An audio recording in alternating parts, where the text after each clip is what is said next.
¿Qué tal? Les habla Jorge Gestoso. En el programa de hoy, el reclamo de que vuelva al poder el presidente Pedro Castillo en Perú con otro notable invitado, Diego Mota, analista político directamente desde Lima. ¿Cómo está, don Jorge? Muchas gracias y saludos a todos los que nos siguen de las diversas partes del mundo. En días recientes, Diego, en Twitter, en la cuenta de Twitter, Punto Final Oficial, publicó un mensaje diciendo Dina Boluarte, es decir, la persona que está liderando el Perú, puso en su currículum para postular a un puesto en RENIEC, ser autora del libro, entre comillas, el reconocimiento de los derechos humanos y el derecho internacional humanitario, pero dice el 55% de su contenido es plagiado. Entonces, dos preguntas para ti, Diego. ¿Qué reacción hubo ante esta denuncia y qué es el tema de los derechos humanos en manos de Dina Boluarte, apodada Dina Balearte? Bueno, este hecho demuestra lo que todos los peruanos ya conocemos, ¿no? En primer lugar, que quien usurpa el cargo de la presidencia del Perú, esta señora Dina Boluarte, esta gobernadora de facto, ¿no es cierto?, que llegó al poder mediante una dictadura derrocando al presidente legítimo, el profesor Pedro Castillo Terrones.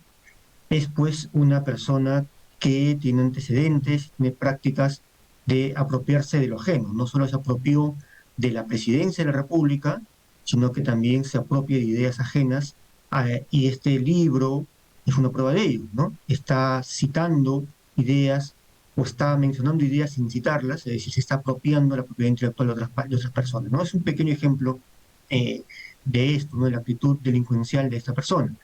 Y pues en segundo lugar, el tema de ese libro es justamente el respeto de los derechos humanos y esto causa un poco, o causaría un poco de gracia si no fuera trágico en verdad, ¿no?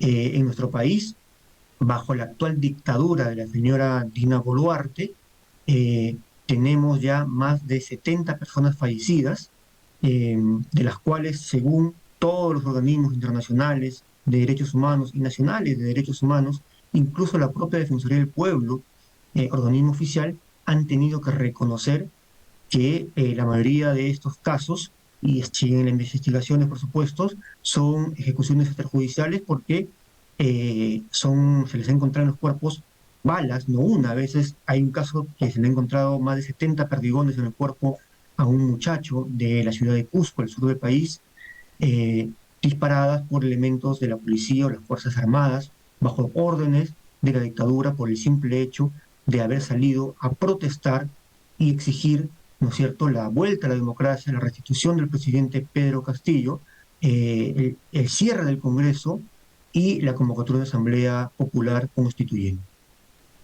Desde el punto de vista de las encuestas, todas las encuestas indican que por lo menos el 80 al 90% de los encuestados tiene una pésima opinión de lo que es la gestión de esta señora. Es decir, mayoritariamente los peruanos están en desacuerdo cómo está manejando el país. Sin duda, ¿no? El Congreso tiene de manera constante en las últimas encuestas desde hace varios meses solamente un 6% de aprobación. 6% de aprobación, eso puede estar dentro del margen de error incluso, o sea, puede ser que nadie esté aprobando este Congreso. El Ejecutivo apenas un 10% de aprobación, ¿sí? Y la gran mayoría, 60%, 70%, según una u otras encuestas, considera que es necesario una asamblea constituyente.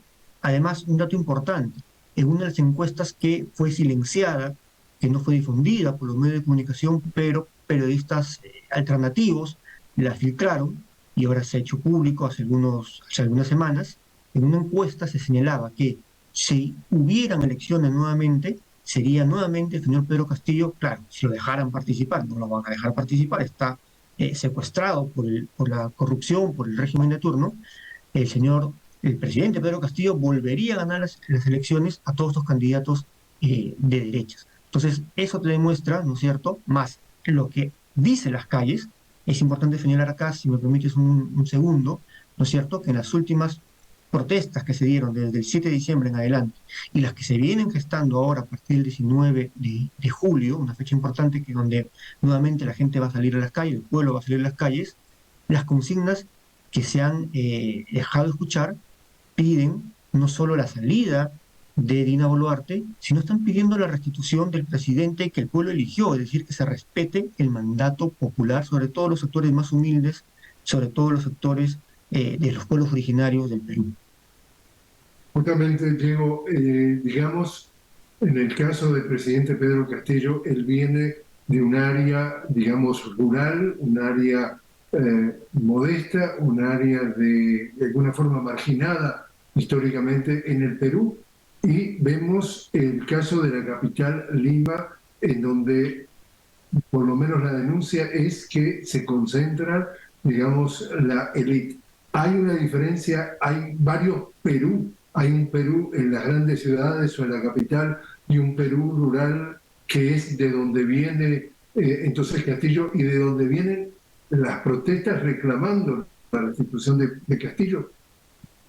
Sin duda, don Jorge, usted ha tocado un tema muy sensible y muy real, ¿no? Fíjense, históricamente, Lima, ¿no es cierto?, la capital del Perú, ha sido la que ha acumulado todo el poder en desmedro del resto del país. No olvidemos que Lima era la capital el virreinato del Perú, el virreinato más importante de toda América, ¿no? Y es donde se concentró el poder del Imperio Español, donde resistió, fue en Perú, no olvidemos, donde se dio la última batalla de la independencia, de la primera independencia, donde Bolívar y San Martín tuvieron más problemas, ¿no es cierto? Donde Tupac Amaru se levantó en la revolución, la primera revolución indígena más importante de toda América, ¿no? Entonces, en Lima se ha concentrado pues todo el clasismo, todo el racismo y todo el centralismo eh, que aparta al pueblo de tomar sus propias riendas, de dirigir su propia historia en el Perú, ¿no es cierto? Un ejemplo de ello, por ejemplo, es que eh, el actual alcalde de Lima, el señor López Aliaga, que ha ganado sin tener ni siquiera el 25% de los electores en la capital, ¿no? Eso pasa así porque nuestras reglas están plantadas de esa manera, lógicamente, lanzó un discurso en las calles, ¿no es cierto?, señalando, pidiendo la muerte de Pedro Castillo, la muerte de todos los comunistas y la muerte de todos los de oposición. Sin embargo, no le ha pasado nada. Sin embargo, la Fiscalía, el Poder Judicial, que siempre estuvieron prestos para perseguir, para dinamitar, para boicotear el gobierno de Castillo, no han hecho nada en este caso, donde se estaba alegando un magnicidio, ¿no es cierto? Estaba alegando públicamente la muerte de personas, ¿no? Entonces, eso refleja cómo este Perú centralista, clasista, racista, es otro Perú, como tú has dicho, ¿no? Quienes se han levantado ha sido el Perú profundo, sobre todo, los pueblos del sur, los pueblos originarios, que es de donde viene Castillo, y por eso Castillo, el presidente Castillo, sigue teniendo tanto apoyo, ¿no? Y eso es algo que no lo puede entender la derecha, y yo te diría que la política en general, los políticos incluso de izquierda, no entienden que lo que se está cuestionando acá es toda la institucionalidad, todo el modelo neoliberal, y que esto no se solucione simplemente con un adelanto de elecciones, sino con un cambio mucho más profundo. Y tú, en conversaciones que hemos tenido antes de esta entrevista, me mencionabas el significado de una palabra muy peruana que es el terruqueo, y tú decías justamente que estos medios hegemónicos de comunicación que están al servicio, digamos, de esa élite, de ese 1%, la utiliza permanentemente esa palabra para descalificar, para sacar de circulación a todo aquel que piense diferente. ¿Qué es el terruqueo y cómo se aplica entonces, Diego?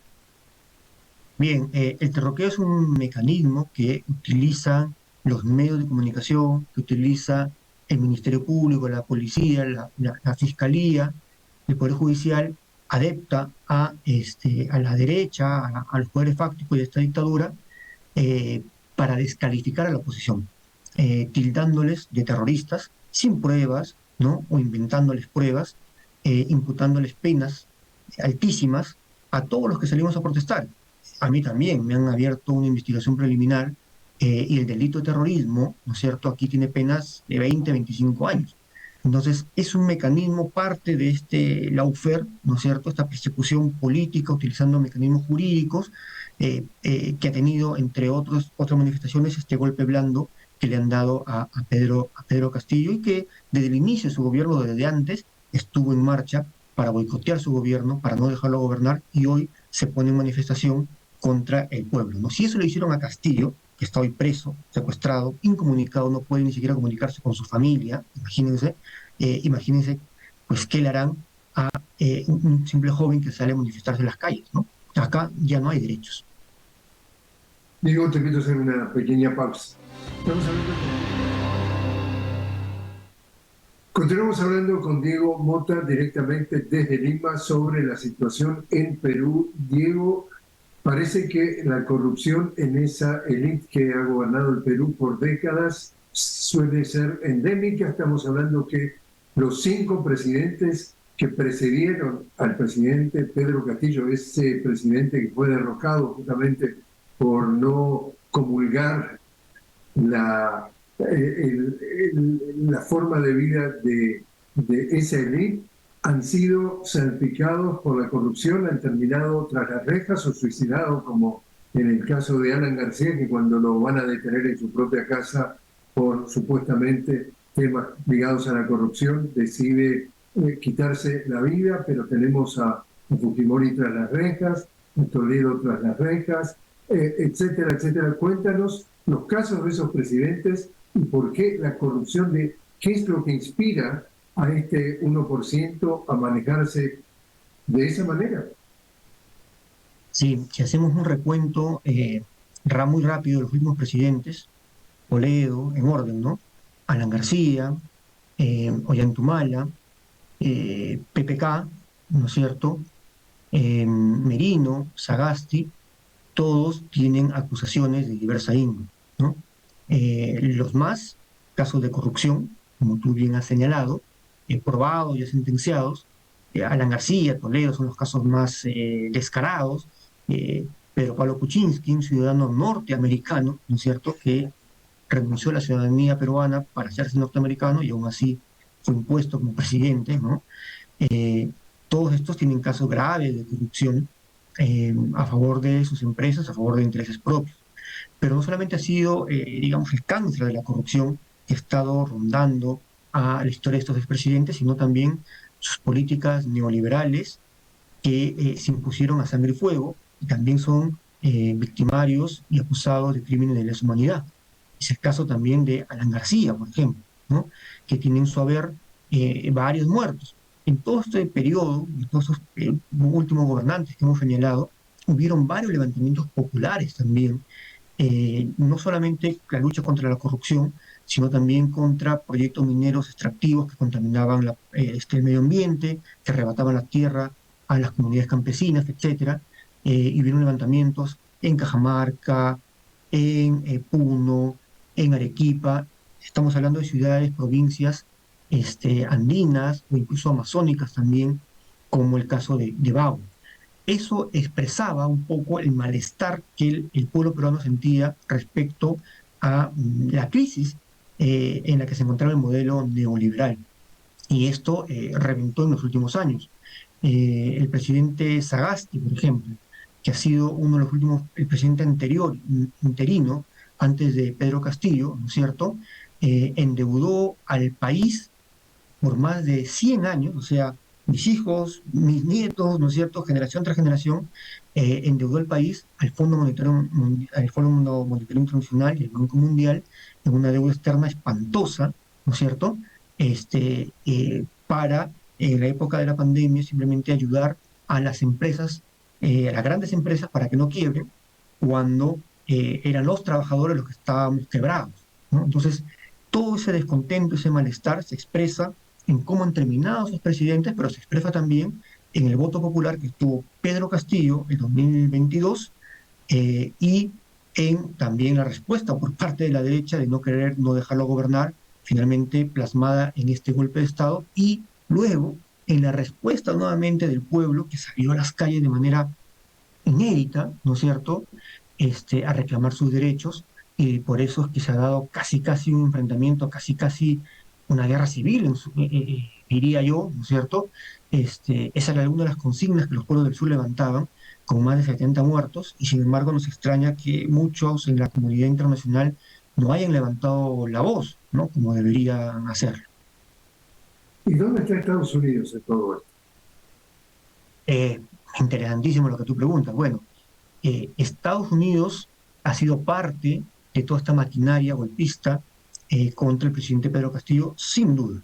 Eh, la embajadora de Estados Unidos en Perú se reunió un día antes, días antes, con personajes claves en el gobierno de Castillo, en el Ministerio de Defensa, en el Ministerio del Interior, en los servicios de inteligencia, para comprarlos, y quienes finalmente traicionaron al presidente Castillo y permitieron el golpe de Estado contra Castillo.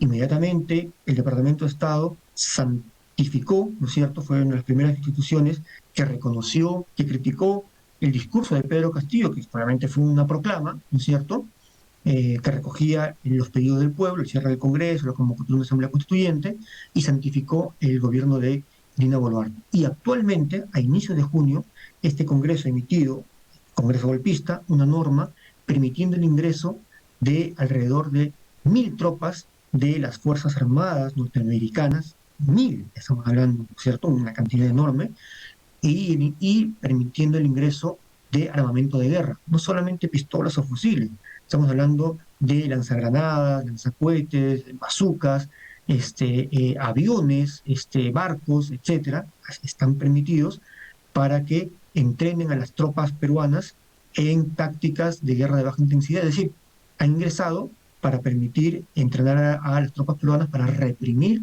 al pueblo. De eso estamos hablando, y es por eso que tenemos que denunciar esto claramente, porque no solamente es una intromisión a la soberanía peruana, sino a la soberanía de toda América Latina. Se está fraguando un nuevo Plan Colombia aquí en Perú. Perú se convierte en la cabecera de playa de los Estados Unidos para toda la región. ¿Cómo ha sido la reacción de la OEA ante todos estos incidentes que ha vivido Pedro Castillo? Muy tibia. Yo diría que en general la reacción de la comunidad internacional, salvo casos ejemplares como el de Manuel López Obrador, el del presidente Petro en Colombia, Xiomara Castro en Honduras, y los presidentes pues, de izquierda que han también lanzado sus críticas frente al gobierno dictatorial de Dina Boluarte. El resto de cancillerías, por ejemplo, la Cancillería chilena, ha llamado poderosamente la atención, reconociendo y haciendo pactos con Dina Boluarte. Yo entiendo pues que hay negocios, ¿no? Pero bueno, a veces hay que ser un poco intransigentes. Eso más bien te da poder, te define y te da el cariño del pueblo y la gente, ¿no? Y creo que América Latina debería estar unida. La OEA lamentablemente ha tenido una primera reacción que fue venir una comisión de expertos, ¿no es cierto? Se reunió con Dina Boluarte, con los congresistas de derecha, pero nunca se reunió con Pedro Castillo, cuando sus abogados y el pueblo pedía que se reúnan con Pedro Castillo, que estaba secuestrado en la cárcel, en las cárceles peruanas. Y luego ha tenido una segunda reacción, donde ha emitido un informe reconociendo que han habido casos de ejecuciones extrajudiciales, pero ha tenido una reacción tibia. Creo que incluso ha habido una reacción más interesante por parte del Comité Internacional de Derechos Humanos de la ONU, que ha señalado de manera clara, objetado el proceso de vacancia y el proceso penal que se le ha imputado a Castillo y por el cual está preso, y ha pedido que se respete el debido proceso y que se revise estos procesos. Si se revisa este proceso, claramente la única solución es que estos procesos jurídicos, estos procesos de vacancia son nulos. Solo por darte un dato, se necesitaban 104 votos en el Congreso para vacar a Pedro Castillo y solo consiguieron 101 votos. Se necesitaba un antejuicio a Pedro Castillo y no se le permitió su derecho de defensa en el Congreso, entre otros, que harían que el proceso se caiga, y que, consecuentemente eso, eh, eh, no ha habido una sucesión presidencial. Dina Boluarte no es una presidenta legítima y por tanto Pedro Castillo debería volver a ser el presidente del país. Pero claro, se necesita firmeza para defender este tipo de cosas. ¿Cuándo podrían ser las próximas elecciones? Mira, yo te voy a dar una opinión muy particular a partir de lo que se huele en las calles, más allá de los pedidos que incluso las promesas que incluso Dina Boluarte hizo en algún momento cuando se sintió amenazada y que algunos políticos, incluso de izquierda, han levantado exigiendo adelanto de elecciones. Yo lo que veo es que no se está tomando el pulso adecuadamente del pueblo más profundo. Y el pueblo más profundo, ese pueblo que viene del sur, no está pidiendo adelanto de elecciones porque considera, uno, que adelanto de elecciones sería reconocer a este gobierno, porque quien convocaría a elecciones sería este gobierno, que es un gobierno dictador de facto. Segundo lugar, pedir un adelanto de elecciones sería desconocer el mandato popular que puso por primera vez a un presidente de origen indígena, un presidente campesino, maestro rural, dirigente sindicalista de los maestros en el poder. Y tercero, un adelanto de elecciones manejado por la derecha, manejado por esta dictadura que ha copado todos los poderes, incluso los poderes electorales, significaría simplemente validar un triunfo de la derecha. Entonces yo creo que esa consigna proviene de algunos sectores, incluso de la derecha. Sagasti, que te mencioné hace un momento, expresidente que representa a la oligarquía peruana, ¿no? Pero que ahora está crítico a Dina Boluarte, ha pedido también un adelanto de elecciones. ¿Para qué? Para que lavarse la cara y que ganen los mismos representantes de la derecha y que continúe el modelo neoliberal y que continúe las instituciones que hoy están siendo condenadas por el pueblo de abajo, ese pueblo profundo, ese pueblo que se ha levantado en el sur y en los pueblos originarios del Perú. Entonces, creo que por ahí no viene la salida. ¿Habrá más manifestaciones? Sin duda, este 19 de julio, y aprovecho las cámaras para invitar a la comunidad internacional y a todo el pueblo peruano, ya lo sabe, a estar atentos porque el 19 de julio las organizaciones sociales a través de la Macro Norte, la Macro Sur, la Macro Centro y todo el pueblo peruano, ¿no es cierto?, de las regiones del norte, sur y centro, han decidido reiniciar las movilizaciones este 19 de julio, miércoles 19 de julio, no solamente en sus regiones, sino que volver a Lima, eh, coloquialmente se habla de la toma de Lima, ¿no es cierto?, en donde el pueblo va a llegar a Lima y hacerse escuchar exigiendo la salida de la dictadura, el cierre del Congreso, la convocatoria de una Asamblea Popular Constituyente y que se respete el mandato del pueblo. Pedro Castillo está secuestrado y sigue siendo el presidente del Perú. ¿Tú estás convencido entonces que el reclamo popular no ha sido silenciado pese a los 70 asesinatos de que se le acusa a Sin la duda, sin duda, ¿no? Y eso lo vamos a ver en los próximos días. El pueblo peruano sigue movilizándose, sigue en pie de lucha. La estrategia de la dictadura es infundir el miedo, pero cuando un pueblo conoce sus derechos, cuando un pueblo se siente víctima del oprobio, de la injusticia, la dignidad es lo primero.